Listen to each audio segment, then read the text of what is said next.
Hello everyone, my name is Delmi Haney and this is my applied assignment number 1, post-reflection. So starting with the introduction, the assignment I chose was to interview a teacher who works with bilingual children.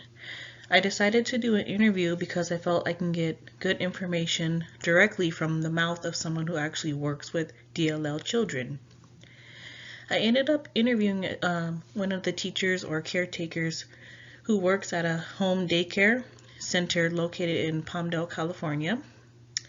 And I actually went to the actual daycare to have the interview. So here's some of the pre-work I did before the interview. So the first thing, the topics I focused on included the benefits of being bilingual, how often the teacher speaks the home language of the DLL learners, do other children who are not bilingual pick up on the language? Are there any disadvantages of balancing the two languages? And the family involvement.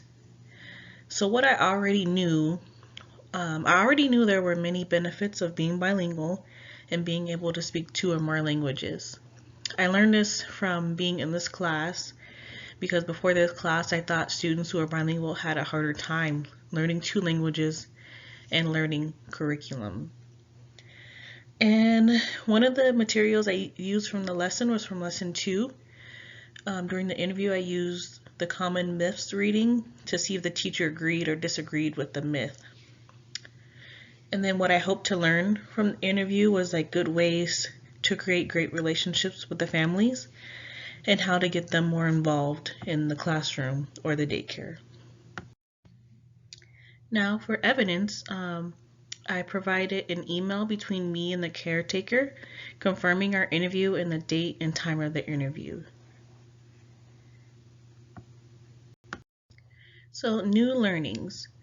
So one thing I learned is that even if a child's at-home language is not Spanish or whatever language is like primary in the classroom, other language, teaching them the home language of the other children can help bring the children together and form a positive relationship between them.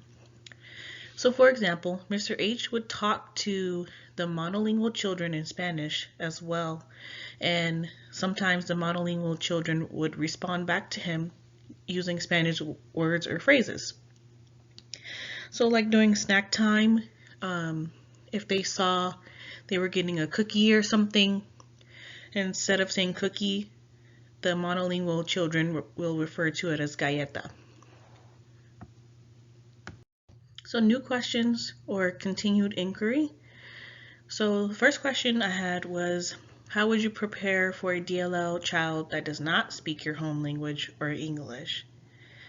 Because there are other languages out there, obviously. Then next, like, would you use the same teaching strategies on children who are a little older? So I wondered if maybe if he had kids that were a little bit older, would he still talk to them, the monolingual students, in Spanish?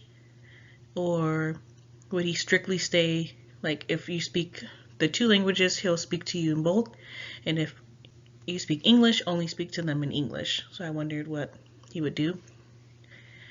And I will continue to learn about this inquiry by continuing to meet with other teachers and caretakers to get more advice and more strategies to prepare myself for future classroom. So I see myself just going to different people for advice and just taking notes and being open to learning new things from them.